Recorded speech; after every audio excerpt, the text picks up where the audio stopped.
नाम संकेत शेखर है। मैं दिल्ली यूनिवर्सिटी के आर्यभट्ट कॉलेज में assistant professor in department of commerce के रूप में कार्यरत हूँ। आज दिल्ली नॉलेज ट्रैक के माध्यम से मैं assistant professor as a career के ऊपर आप सबके साथ बातचीत करूँगा। ये करियर क्या है, इस करियर की क्या रिक्वायरमेंट है, इस करियर के करियर प्रोग्रेशन क्या है, इन सब बातों पे आज आपके साथ मैं बातचीत करने यहाँ आया हूँ। फ्रेंड्स, जब हम लोग असिस्टेंट प्रोफेसर की बात करते हैं तो कोई भी व्यक्ति जब अंडर ग्रेजुएट और पोस्ट ग्रेजुएट और पीएचडी के स्टूडेंट्स को पढ़ाता है तो उसको हम लोग प्रोफेसर का दर्जा देते हैं और जिसकी शुरुआत असिस्टेंट प्रोफेसर के रूप में होती है। तो हम असिस्टेंट प्रोफेसर की जर्नी क्या है, कैसे बनते हैं, कितने प्रकार के होते हैं, इसके लिए क्या करना पड़ता है, इन सारी चीज़ों पे आज हम बातचीत करेंगे। जब हम असिस्टेंट प्रोफेसर की बात करते हैं तो ये 3 कैटेगरीज के होते हैं। ऑलमोस्ट इंडिया की अगर हम बात करें, whether you talk about central universities, IIT, IIMs, degree colleges, तो एक सबसे जो शुरुआत जो होती है वो कई बार गेस्ट फैकल्टी से लोग करते हैं। तो गेस्ट फैकल्टी का क्या मतलब होता है कि आप किसी भी पर्टिकुलर सब्जेक्ट में, कॉमर्स में, साइकोलॉजी में, हिस्ट्री में, आपने नेट जेआरएफ किया है या फिर आपने पीएचडी की है, it depends on the requirement of the institution. आपको आपकी वैकेंसी आई कुछ समय के लिए, कुछ जैसे कोई लीव है या फिर कोई वर्कलोड जनरेट हुई है, तो इंस्टीट्यूशन एक वैकेंसी रोल आउट करती है कि मुझे कुछ गेस्ट फैकल्टी की ज़रूरत है। तो गेस्ट फैकल्टी के लिए आपको पर लेक्चर जो आपकी जो सैलरी है वो आपको मिलती है। It varies with the institution you are interested in, state है, सेंटर है, डिग्री है, ऑटोनोमस है, वो इस बात पे डिपेंड करता है। तो ये गेस्ट फैकल्टी हो गया कि आप एलिजिबल हैं। The eligibility is same as the pure permanent assistant professor, but इसमें आपका जो इन्वॉल्वमेंट होता है वो 2 घंटे 3 घंटे के लिए दिन में होता है। इसके अलावा assistant professor on contract basis और ad hoc basis, this is purely a full-time job, but there are certain benefits of the government that you may not avail. लेकिन आपकी जो जॉब होती है वो फुल टाइम होती है और कई बार ये कॉन्ट्रैक्ट रिन्यू होते हैं। कई बार जब तक इसमें जो एक परमानेंट वैकेंसी नहीं आती है तब तक इसको रखा जाता है। ये उनके इंस्टीट्यूट के, यूनिवर्सिटी के डिस्क्रेशन पे डिपेंड करता है। इसमें आपको लगभग 16 से 17 घंटे का आपकी लेक्चर की टाइमिंग होती है पर वीक। इसके अलावा आपको जो कॉलेज के या फिर आप जहाँ पे भी काम कर रहे हैं उसके जो रिसर्च असाइनमेंट्स होते हैं वो आपको करने होते हैं। इसके अलावा आपको जो है कई बार आपको एडमिनिस्ट्रेटिव ड्यूटीज़ भी दी जाती है, आपको वो भी करना होता है। इसके अलावा जो तीसरा है, जो थोड़ा बेहतर माना जाता है, वो होता है कि assistant professor on permanent basis.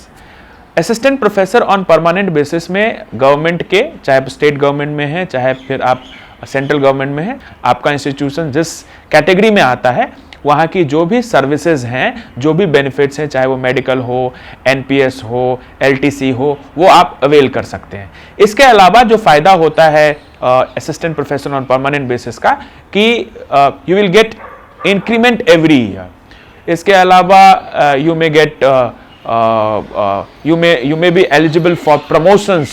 आपका अगर आपका टाइम पीरियड हो जाता है या फिर जो चाहिए, जिसके बारे में हम लोग अभी बातचीत करेंगे, वो आपका हो जाता है तो आप प्रमोशन के लिए भी एलिजिबल हो जाते हैं। इसके अलावा जब हम असिस्टेंट प्रोफेसर से थोड़ा आगे बढ़ते हैं तो होता है एसोसिएट प्रोफेसर। अब एसोसिएट प्रोफेसर में आपकी सैलरी इंक्रीमेंट होती है, आपको कुछ थोड़ी सुविधाएं आपकी बढ़ जाती है। उसके बाद आपका आता है प्रोफेसर, फिर सीनियर प्रोफेसर, और फिर आप you may join some administrative positions like dean and vice chancellor and pro vice chancellor, registrar, so on and so forth. इसके अलावा अभी नेशनल एजुकेशन पॉलिसी के तहत एक टर्म आया है। पहले हम लोग एमेरिटस प्रोफेसर की बात करते थे कि जो प्रोफेसर रिटायर हो जाते थे वो अपनी सेवा निवृत्त हो करके किसी इंस्टीट्यूट को ज्वाइन करते थे तो उनकी एक्सपर्टीज के कारण उनको एमेरिटस प्रोफेसर का दर्जा दिया जाता था। इसके अलावा एक जो नया टर्म है वो जो हम लोग को सुनने में आया है, वो नेशनल एजुकेशन पॉलिसी के बाद आया है, professor of practice. Professor of practice का मतलब ये है कि आपने अपने जीवन काल में किसी एक एरिया में आपने बहुत अच्छा काम किया है। फॉर एग्जाम्पल मैं अगर कहूँ फॉर एग्जाम्पल की इकोनॉमी, या फिर आपका एमएसएमई में बहुत अच्छा काम है, या फिर आपका पॉलिटिकल इकोनॉमी में बहुत अच्छा काम है, या फिर आपका मार्केटिंग फील्ड में बहुत अच्छा काम है। अच्छा काम होने से मतलब है कि आपके काम का managerial implication, organisational implication, policy implication और उसका कुछ ना कुछ इम्पैक्ट जो है वो सोशियो इकोनॉमिक स्पेस में रहा है। तो आप डायरेक्टली किसी भी इंस्टीट्यूट में प्रोफेसर ऑफ प्रैक्टिस के तौर पर ज्वाइन कर सकते हैं। तो ये रही कि कितने प्रकार के प्रोफेसर्स होते हैं। मैंने जैसा बताया कि इसकी शुरुआत जो है वो असिस्टेंट प्रोफेसर के रूप में होती है, और अगर हम शुरुआत की बात करें तो कई बार हम लोग गेस्ट फैकल्टी के तौर पर शुरुआत करते हैं, कई बार हम लोग एडहॉक और कॉन्ट्रैक्चुअल फैकल्टी के तौर पर शुरुआत करते हैं। लेकिन जो आपका असली करियर है मॉनेटरी टर्म्स में, या फिर थोड़ा सा आप कहें कि work life balance and stability के तौर पे, तो वो assistant professor on permanent basis से उसकी शुरुआत होती है। और आपका प्रोग्रेशन इस चीज पे डिपेंड करता है कि आप कितना अच्छा पढ़ते हैं, आप कितना अच्छा रिसर्च करते हैं, आप कितनी अच्छी किताबें लिखते हैं, आप कितना अच्छा पेपर लिखते हैं, और आपका लेंथ ऑफ सर्विस क्या है, उसके बेसिस पे आपका प्रमोशन होता रहता है। और इसके अलावा आप कितनी अच्छी एडमिनिस्ट्रेटिव असाइनमेंट्स में आप इन्वॉल्व हैं, आप क्या क्या जहाँ पे भी आप जिस कॉलेज में, जिस इंस्टीट्यूट में, जिस यूनिवर्सिटी में आप काम कर रहे हैं, जिस भी पोजीशन पे काम कर रहे हैं, ईदर एज एसोसिएट प्रोफेसर और assistant professor on permanent basis, आपने उसके कॉलेज के इंस्टीट्यूशनल लाइफ के लिए, कॉर्पोरेट लाइफ के लिए क्या कंट्रीब्यूशन दिया है, उस पर आपका प्रमोशन जो है वो डिपेंड करता है। इसके अलावा मैं आपको बता दूं कि जब आप assistant professor on permanent basis की शुरुआत करते हैं तो आपको आपकी जो बेसिक सैलरी होती है वो 57,700 होती है, और आपको पे लेवल आपका 10 होता है। इसके अलावा फिर आप 11, 12, 13, फिर आप एसोसिएट प्रोफेसर के लिए जाते हैं 14, and then you go for professor 15 and likewise. तो आपका ये जो पे इंक्रीमेंट है वो बढ़ता जाता है। इसके अलावा अगर हम बात करें कि इस करियर को ज्वाइन कैसे करें, तो पहली जो इसकी रिक्वायरमेंट है वो ये है कि आपको नेट जेआरएफ क्लियर करना पड़ेगा। मतलब आप नेट से भी असिस्टेंट प्रोफेसर के लिए एलिजिबल हो जाते हैं, बट अगर आप जेआरएफ होते हैं तो आपको थोड़ी सी आपको प्रेफरेंस जो है वो जॉब्स के इंटरव्यू में मिलती है। इसके अलावा अगर आप पीएचडी कर लेते हैं तो आपकी जो असिस्टेंट प्रोफेसर बनने की जो संभावना है वो और ज़्यादा बढ़ जाती है। पहले के रूल्स के हिसाब से क्या होता था कि कॉलेजेस में अगर आप अप्लाई करते हो और आपने सिर्फ नेट किया है तो भी आप वहाँ पे इंटरव्यू दे करके वहाँ पे आप असिस्टेंट प्रोफेसर बन सकते हो। स्टेट यूनिवर्सिटीज़ के अंदर क्या होता है कि वो स्टेट पीसीएस एग्जाम कंडक्ट कराती है, तो इसके बेसिस पे क्या होता है कि आप एग्जाम क्लियर करो, फिर आपका इंटरव्यू होता था और फिर आप असिस्टेंट प्रोफेसर बन गए। लेकिन अब क्या है कि कुछ यूनिवर्सिटीज़ के अंदर जो है और कुछ कॉलेजेस के अंदर भी पीएचडी कंपलसरी हो गई है, और जहाँ पे पीएचडी कंपलसरी नहीं भी हुई है उनके रिक्रूटमेंट रूल्स ऐसे हैं जो पीएचडी जिन्होंने किया है वो उनके इंटरव्यू में शॉर्टलिस्ट होने के चांसेस ज़्यादा हैं in comparison to those who haven't got the degree of PhD but they are just NET and JRF. तो इसका सिंपल सा अगर मैं कहूँ तो एक तो नेट इसके लिए ज़रूरी है, उसके अलावा आप ये मान करके चल लो कि आपका अब पीएचडी भी कंपलसरी होने वाला है और कुछ जगह हो भी गया है। इसके अलावा आपके कुछ अच्छे रिसर्च पेपर्स होने चाहिए। अगर आप कॉमर्स बैकग्राउंड से हैं तो फॉर एग्जांपल आपके एबीडीसी में और स्कोपस बेस्ड जर्नल्स में आपके रिसर्च पेपर अच्छे होने चाहिए, अच्छे रिसर्च पेपर पब्लिश होने चाहिए। और अगर मैं दूसरे डिपार्टमेंट्स की बात करूं तो उनके जो सब्जेक्ट के जो टॉप जर्नल्स होते हैं वहाँ पे आपके रिसर्च पेपर पब्लिश होने चाहिए। एटलीस्ट यूजीसी केयर जर्नल में आपके पब्लिश जरूर होने चाहिए। तो अगर हम बात करें कि हाउ अबाउट दिस करियर, देखिए मैं एक चीज़ आप सबके साथ शेयर करना चाहूँगा कि ये करियर आप नेट जेआरएफ तक तो कर लेंगे, उसके अलावा कुछ आपको पेशेंस रखना पड़ेगा। इस करियर में कई बार क्या होता है कुछ समय लग जाता है, तो अगर if you are only and only interested in government services तो थोड़ा आपको समय आप देख लीजिए कि आपके पास कितना समय है। थोड़ा समय लग सकता है क्योंकि जो गवर्नमेंट वैकेंसीज है वो बहुत सारी चीज़ों पे डिपेंड करता है। कई बार कुछ लोगों को बहुत लंबे समय तक कॉन्ट्रैक्चुअल वर्कफोर्स के तौर पे काम करना पड़ता है, कुछ लोगों को गेस्ट के तौर पे काम करना पड़ता है। It always depends on the government vacancies, ठीक है। लेकिन अगर आपको लगता है कि आपका टीचिंग आपकी एक बहुत अच्छी कॉलिंग है तो आप बहुत सारे ऐसे प्राइवेट यूनिवर्सिटीज़ हैं, वहाँ पे भी आप अपना करियर आजमा सकते हैं। उनका भी करियर प्रोग्रेशन बहुत अच्छा है, उसमें भी बहुत अच्छी पढ़ाई होती है, बहुत अच्छा रिसर्च होता है, बहुत अच्छे आपके प्रमोशंस होते हैं। तो मेरा ये मानना है कि जब आप इस करियर में आते हैं तो प्राइवेट एंड गवर्नमेंट आप एकदम इस चीज़ को क्लियर करके चलो कि आपको क्या करना है। अगर आप गवर्नमेंट जॉब के लिए इस करियर में आते हैं, आप इस करियर में रेस्ट करने के लिए आते हैं, आप ये मानते हैं कि ये करियर बहुत पीसफुल है, तो यू आर मिस्टेकन।